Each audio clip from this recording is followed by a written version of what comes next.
Hello students. So in this session, I'll be continuing the explanation, that is a quick revision of the lesson life process. This is the life process quick revision part 2. So in my previous session, I have ended up my discussion by explaining the process of digestion. So let us quickly understand the next life process, that is respiration. So when I talk about respiration, you know that it is a metabolic process which involves the breaking down of food to release energy. So what is the main purpose of respiration? The main purpose of respiration is breaking down of food to release the energy. So when I say the breaking down of food, then what happens under digestion? Under digestion also the food was broken down, right? Then which food is going to again breaking down now under respiration? Do you have any doubt?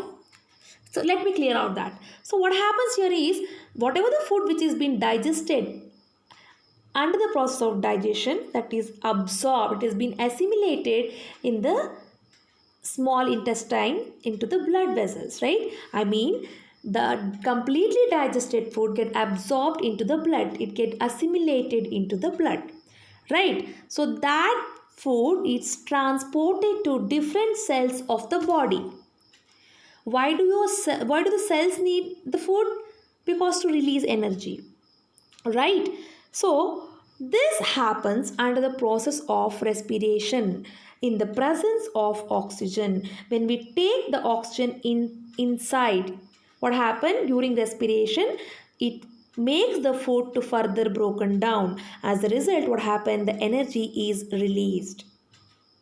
Okay, so now let us understand what happens during respiration. What happens to that food which we call it as glucose during the respiration? Okay, so now let us understand this under three different conditions. Okay, so now let me explain what happens in the human beings. Okay, so the glucose during respiration, the glucose during respiration, it enters into the cell. First let us understand what is glucose. Glucose is the 6 carbon molecule, right? So it is actually C6H12O6, whereas it contains 6 carbon molecule. So this 6 carbon molecules, when it enter into the cells contain the cytoplasm, right? If this is a cell, the cell contains a cytoplasm. So as the glucose enter into the cytoplasm, the 6 carbon molecule is broken down into 3 carbon molecule. So now this 3 carbon molecule is called as pyruvate. What is called as? It is called as pyruvate. So now what happens to this pyruvate? Now when this pyruvate enters into the mitochondria, what happens? In the presence of oxygen, it releases some products. I mean, this pyruvate is broken down. As a result, some products are released. The products which released are carbon dioxide, water and the energy.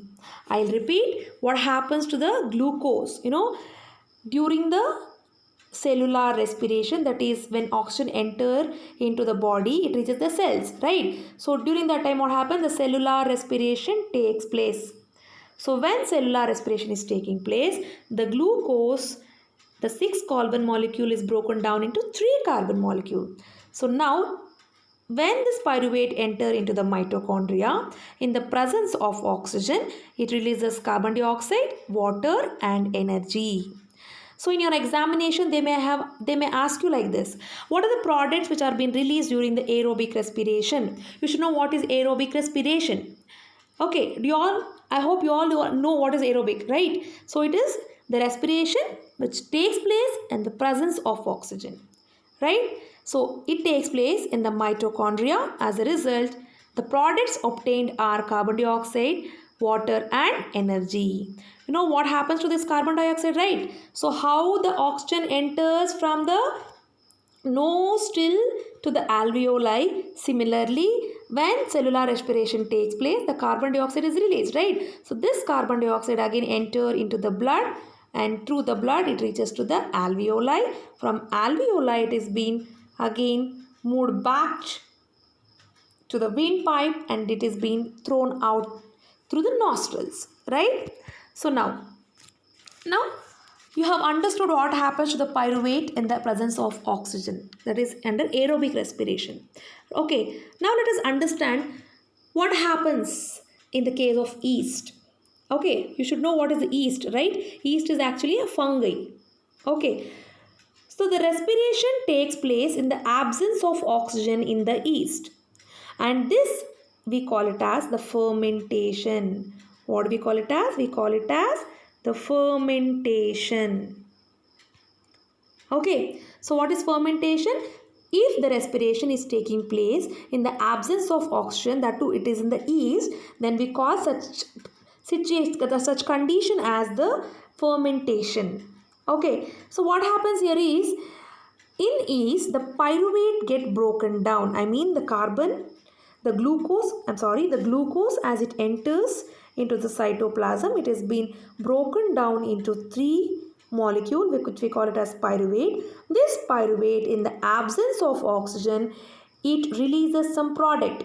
I mean the pyruvate is broken down into ethanol, carbon dioxide and energy. So in the examination, they will ask you what are the products which are being released during the anaerobic respiration. What is anaerobic? It is the absence of oxygen. The respiration takes place in the absence of oxygen. The products which are released are correct. It is ethanol, carbon dioxide and energy. Clear? So now let us understand what happens to the pyruvate under the lack of oxygen. You should know when does the lack of oxygen is seen. Sometimes when we are doing some kind of exercises, what happens, there will be lack of oxygen in our body. Why when we are doing exercises the oxygen level decreases? You should know that.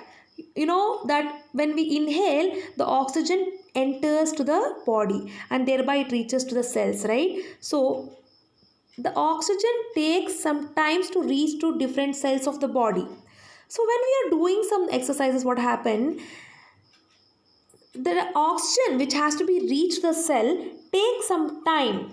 So during such condition, what happened, the lack of oxygen is seen. So now what happened, this pyruvate, during the lack of oxygen, it is broken down into lactic acid and energy. I repeat, the pyruvate is broken down into lactic acid and energy. And where this lack of oxygen is seen? It is seen in the muscle cells. I mean, in the muscle cells, the pyruvate release the lactic acid and energy. The important thing which you have to understand here is the energy which is released in the absence of oxygen and the lack of oxygen is very less compared to the energy which is released during the aerobic respiration, that is in the presence of oxygen. Okay, hope again I'm going to explain you in detail. So let us quickly revise. So now let us move towards how does the respiratory system, I mean what are the things which are been what are the things the respiratory system consists of, or how does the oxygen reaches to alveoli and thereby to the blood. Okay, so firstly you have to understand what are the main parts which are being involved in the respiratory system, right? So they are, you all know, right? It is nostrils, nasal cavity, pharynx, trachea, bronchi, bronchioles, and then inside the lungs, all these things are present. And one more important thing is the alveoli. So this alveoli is the region where actual exchange of oxygen takes place. Okay, so now oxygen enters to the alveoli and also the carbon dioxide is being released to the alveoli, thereby it is being sent out. So now you should understand how oxygen enters to the alveoli. Okay, so from the environment, what happened, the oxygen enters to the nose. And from nose, where does it go? It goes to pharynx. What is pharynx? It's a common point for both the food and the wind. Here the food enters to food pipe, it enters to wind pipe. So now from pharynx it goes to trachea. What is trachea? It is a food pipe. Food pipe? No, it is the wind pipe, right? The trachea is the wind pipe. Now from trachea it enters to bronchi, then to the bronchioles, From the bronchioles, what happened? The oxygen reaches to the alveoli. Okay, so now what happened? Actually, the actual exchange of gases takes place in the alveoli. So the alveoli sends the oxygen into the blood and it receives the carbon dioxide from the blood. Okay, suppose if this is again alveoli, what happened? The carbon dioxide is released into the bronchioles, then to the bronchi, and then trachea. From trachea, it enters to pharynx, nasal cavity, and carbon dioxide is released out.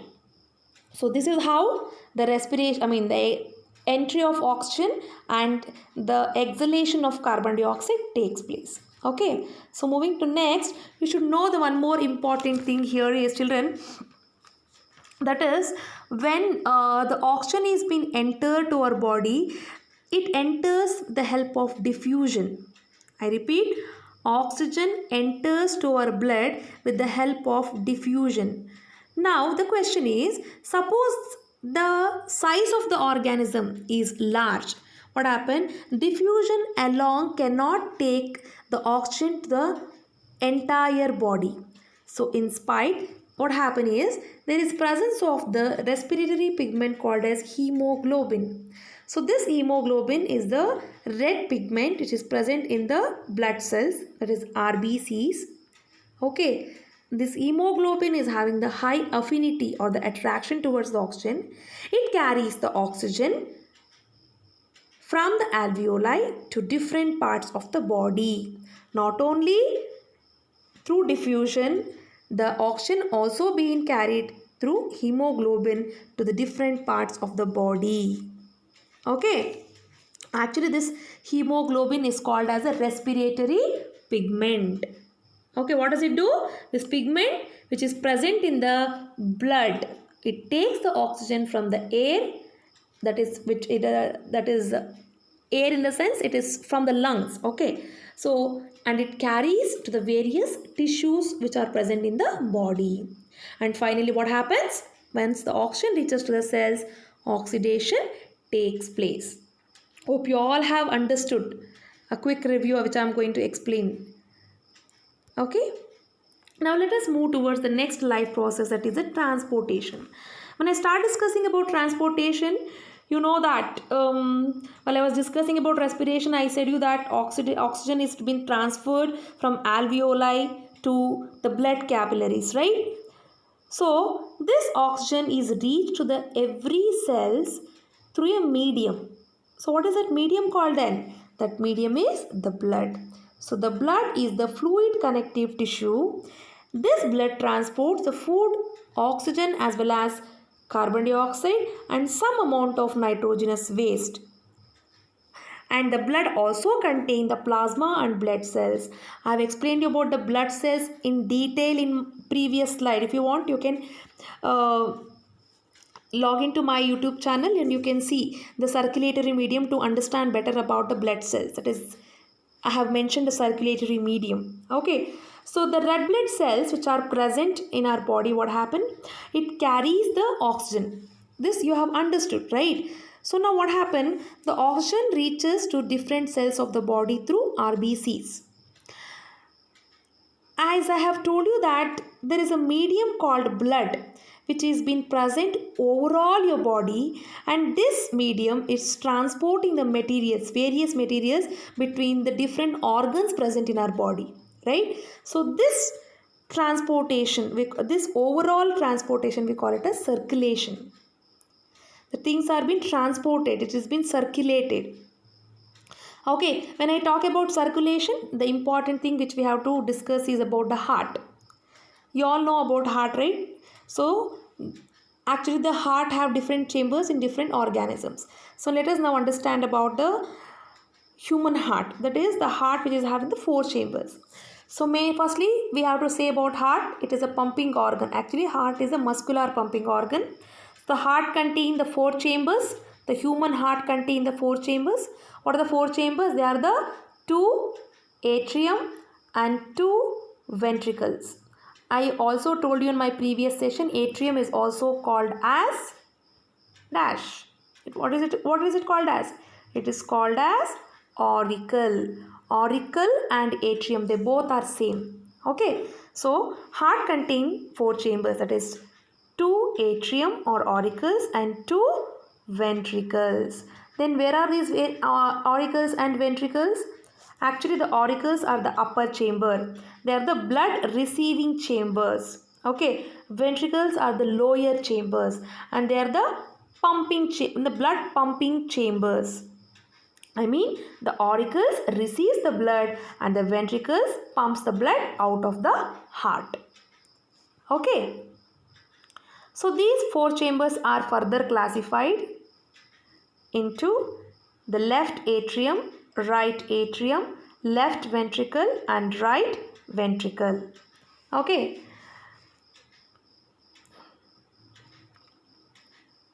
So you should know now how the heart receives the blood and what happens when the blood enters into the heart. I have already given you a hint in my previous session that the oxygenated blood enters from the lungs. It enters to the left atrium, L for L, right?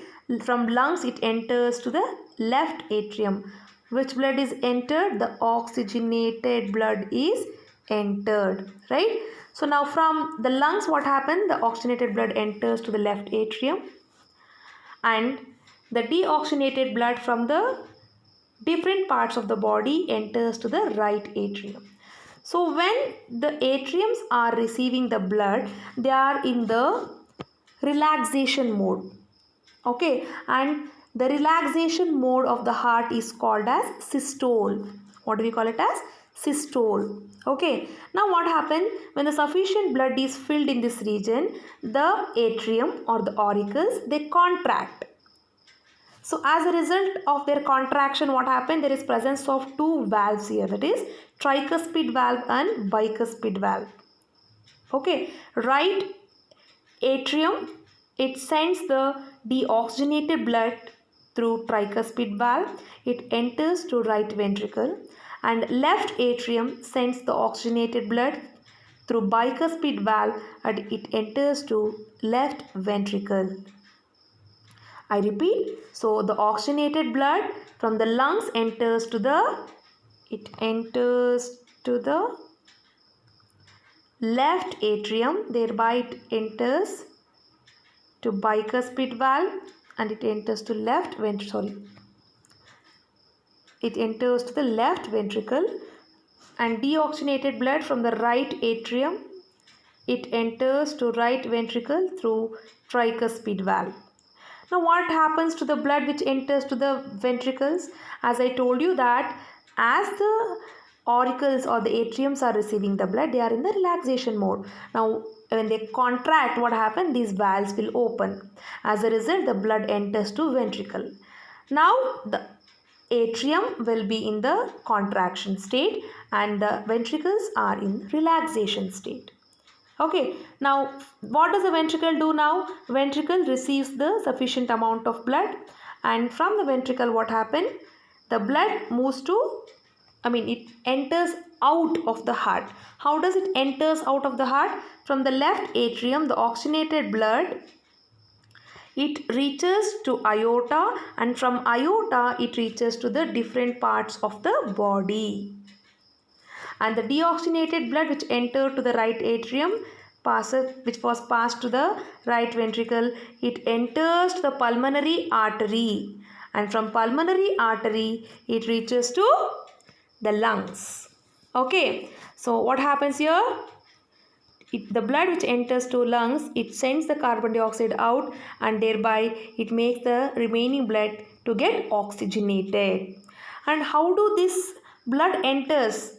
The deoxygenated blood enters to the right atrium. The deoxygenated blood from different parts of the body enters to right atrium, whereas the oxygenated blood from the lungs enters to left atrium. Okay? Hope you all have understood. And one more thing which you have to remember is the relaxation state of heart is called as the systole. Relaxation state is called as systole, and the contraction state is called as the diastole. What it is called as? diastole, systole and diastole. Okay. So next let us move towards the double circulation. I told you that the heart, the blood enters to the heart from both the left left atrium as well as the right atrium. So when the blood enters from both the left atrium and right atrium, what happens? The blood is entering two times to the heart. I mean, that is from once to the left and once to the right. You know this, right? So from the left, from the lungs, it enters to the left atrium and to the left ventricle, and then from left ventricle through aorta it reaches to the different parts of the body. Now the deoxygenated blood from the from the right atrium enters to right ventricle, and from right ventricle it goes to pulmonary arteries. Right? So during this cycle, what happened? The blood enters to the heart two times. Hence, we call it as double circulation. I mean, the blood enters to the heart two times in one cycle. Hence, it is called as double circulation. Okay. The right side and the left side of the hearts are separated.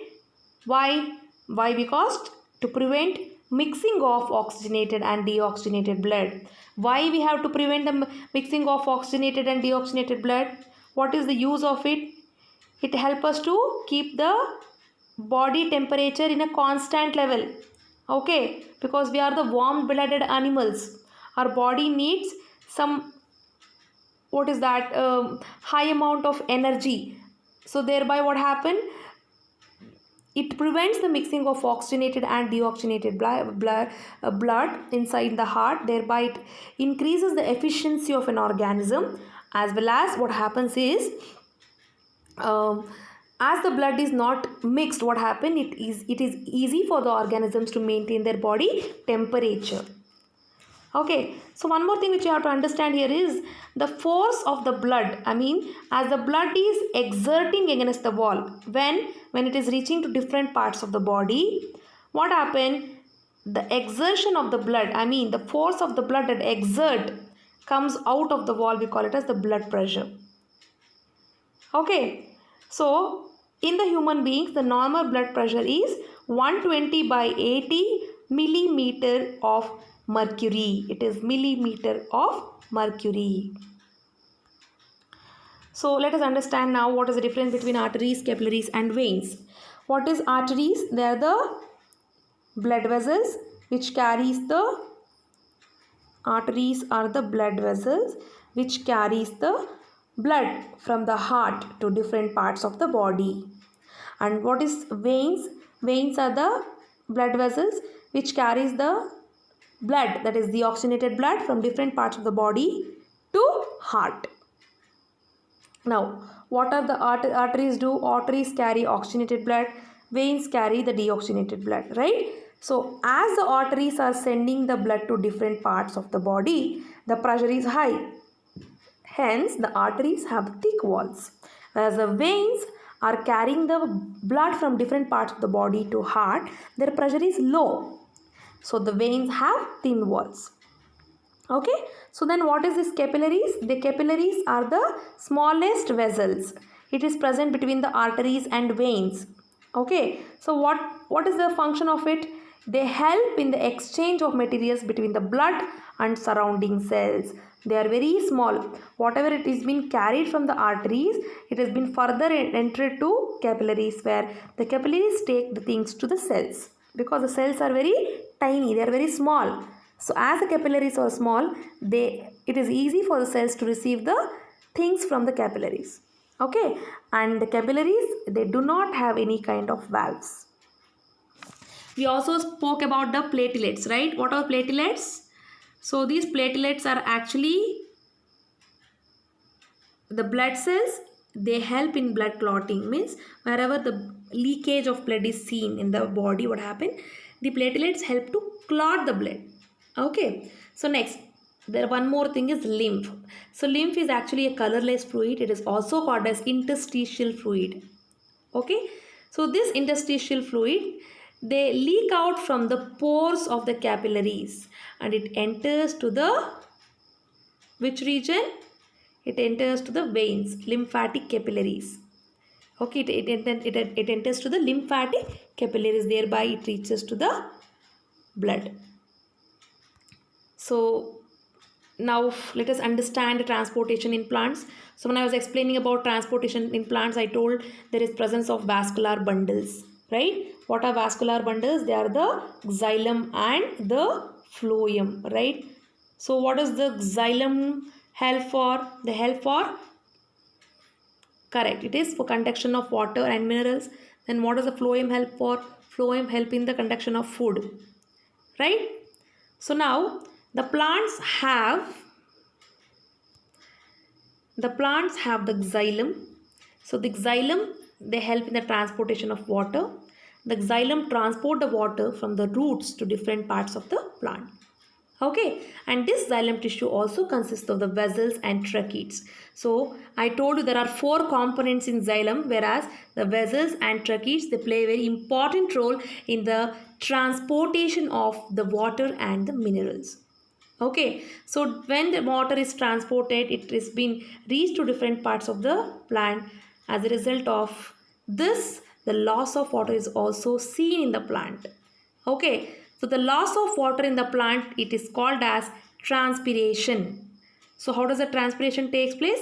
Transpiration takes place by loss of water in the form of water vapor. I mean, if the water is present in the leaves, what happen? It is being evaporated or transpirated in the form of water vapor.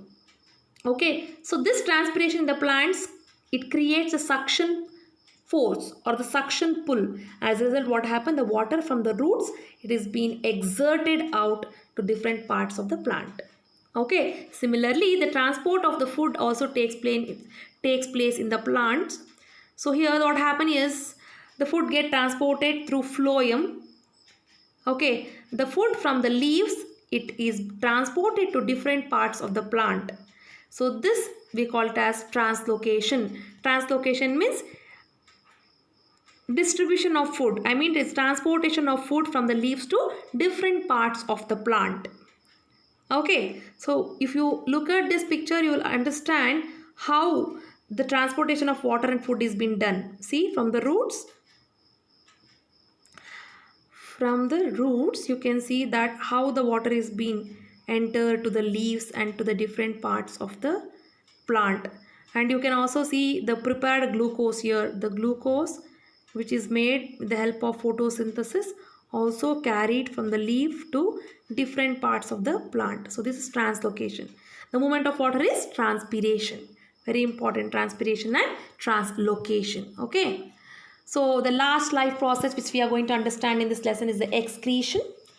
So you know that when so many life processes which are taking place inside our body, there will be some products which are being released. I mean, the products which are being not used by our body. So that has to be excreted out through excretion. Okay, so this excretion process, it involves the removal of nitrogenous waste from the body. So nitrogenous waste means it may be the waste which are not important or useful for our body. Here mainly we are focusing about urea and the uric acid. So where is urea and uric acid present? It is present in the blood, right? So let us understand now first the parts of excretory system. The excretory system consists of a pair of kidneys, a pair of ureter, a urinary bladder, urethra, and the last portion is called as urethra. It is called as urethra. So, a pair of, once again I repeat, a pair of kidneys, pair of ureters, urinary bladder, urethra. Okay, so the urethra is the place where the things which are being excreted out through urethral aperture. We call it as urethral aperture. Okay. So now what happens here is, before explaining the nephrons, I would like to explain you how the urine get transported from the kidney to urethra. Okay. So whatever the filtration takes place, it takes place in the kidney. Okay.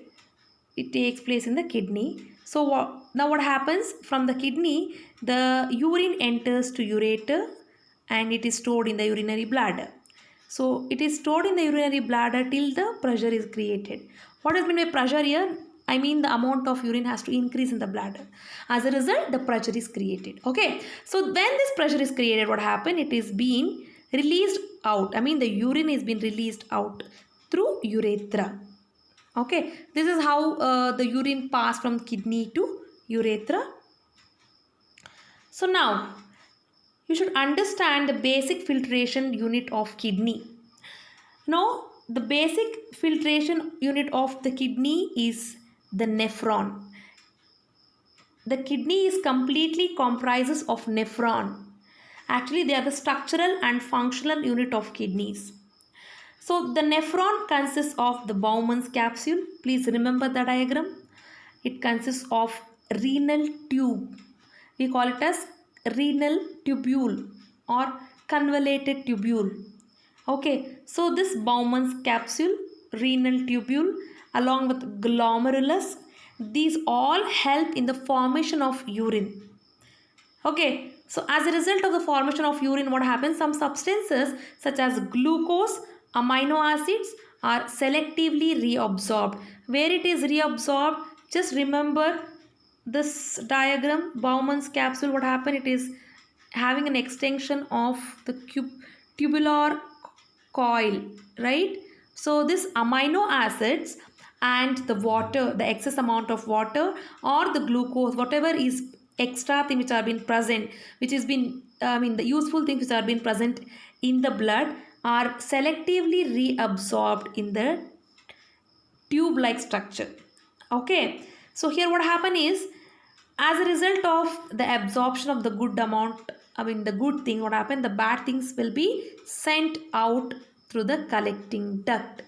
Collecting duct is the end point. Okay, it is end point. So now what happened?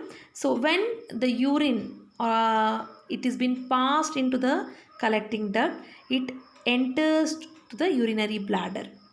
The urine which has been entered to the collecting duct, that is been stored in the kidneys. From kidneys it enters to where? To ureter, thereby to urinary bladder, right? So urinary bladder is the muscular structure, right? So this muscular structure is under the control of nervous system. So that is the reason, if you feel like going to the urine or to pass the urine, you have the urge to control.